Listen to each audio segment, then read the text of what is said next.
I never planned to be part of a headline. That night, I was just trying to finish my shift and get home before my kid fell asleep on a plastic chair again. The floors were still wet. My shoes squeaked every time I turned the mop, and my hands stung from bleach and cheap gloves that never fit right.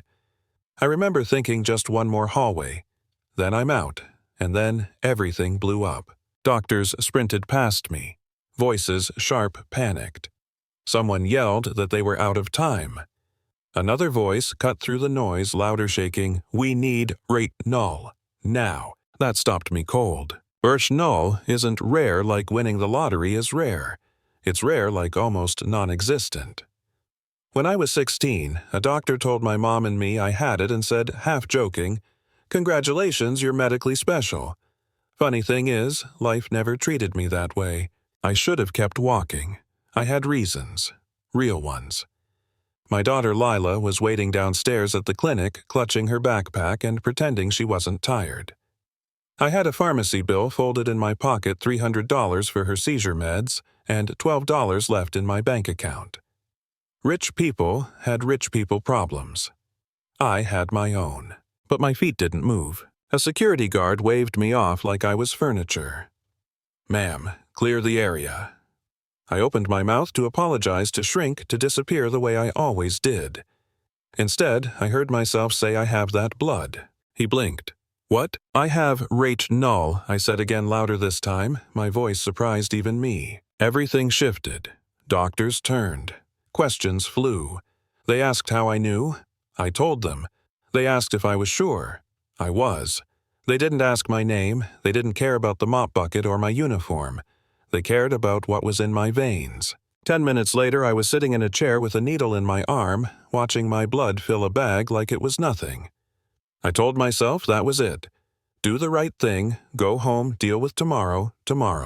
Then I saw her through the glass. The woman on the table didn't look like someone who ever waited in line for anything.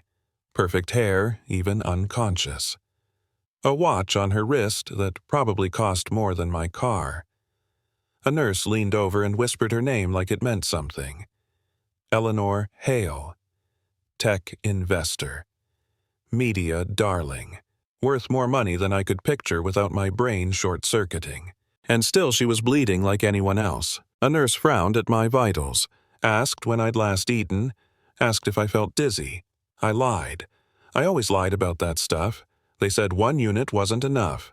They needed more. I hesitated, just for a second. Then I nodded. That's when I heard Mom. I turned my head and saw Lila standing in the doorway, her hoodie zipped up wrong, her book pressed to her chest. She'd come looking for me because I was late again. A nurse tried to stop her apologizing, but Lila had that look the one kids get when they know something isn't right. I smiled and told her I was okay. Told her I was just helping for a minute. She nodded, too, grown for 8 years old, and went to sit outside swinging her legs waiting, like she always waited. That almost broke me. They stopped the donation when my vision started swimming. Juice box crackers, worried looks. Someone said, "You're anemic." This was risky. I asked the only thing that mattered, "Is she going to live?" The doctor said, "Because of you, she has a chance." A chance. That felt like enough. 3 days later, I learned what it costs to be visible. I was scrubbing sinks when my supervisor called me into the break room. Everyone was crowded around a phone. My face stared back at me from the screen caught by a security camera pushing my cart down a hallway. The headline called me a hero. It also called me, poor, desperate, a single mother. My phone exploded. Reporters, shows, strangers who suddenly cared. I ignored it all. I thought it would fade. Yeah, that was cute. The hospital let me go, said the attention was disruptive. My landlord left a note about complaints. Lila's school called to say reporters had tried to get in. I did one good thing, and my whole life caught fire. Then, a black sedan showed up outside my building. A woman stepped out all calm and polished and said she worked for Eleanor Hale. Eleanor wanted to meet me. I almost said no. Pride, fear, exhaustion, all of it. But I was tired of running. Eleanor's hospital room looked like a hotel suite. She looked at me like she was trying to read something between the lines. She thanked me. Then she said she knew about my bills, my rent, my daughter's meds. I told her she didn't have the right. She said she did. Said saving her life earned me that. She offered help, not pocket change. Real help. Debt gone, stability, a future. I told her I didn't want charity. She said it wasn't charity, it was acknowledgement. The internet didn't agree. Blogs popped up questioning my motives. One guy said I'd staged the whole thing. Another said Eleanor was senile and I took advantage. Comments were worse. They always are. They talked about Lila like she was a prop, like she deserved better than me. That's when Eleanor offered me a job, director of community initiatives at her foundation. I laughed in her face. I told her I cleaned toilets. She told me that meant I understood things her board never would. I took the job, and the knives came out. At my first board meeting, a man named Grant Weaver leaned back in his chair and smiled like he already knew how this would end. So he said, "You're the inspirational hire." I smile back. "I'm the qualified one." He chuckled. "We'll see." Every meeting with him felt like a test. He questioned my numbers, my background, my right to sit at the table. Once he leaned in and said quietly, "Enjoy this while it lasts." I worked harder than I ever had. I learned how to speak their language without losing my own. I brought data stories results. When they tried to corner me, I stayed calm. When they talked down to me, I let the work talk back. Then my past came knocking. My ex showed up at an event smiling like we were old friends. Texts followed. Talk of custody.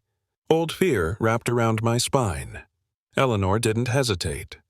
Lawyers, restraining orders, protection. She said, "You don't fight alone anymore." That changed something in me. Grant made his move when Eleanor announced she was stepping back, claimed she was losing judgment, pointed at me like evidence. The board ordered an independent audit. 30 days. Sink or swim. We swam. The audit destroyed every argument he had. The programs worked. The money mattered. The people mattered. When the report came out, Grant couldn't look at me. Eleanor retired for real.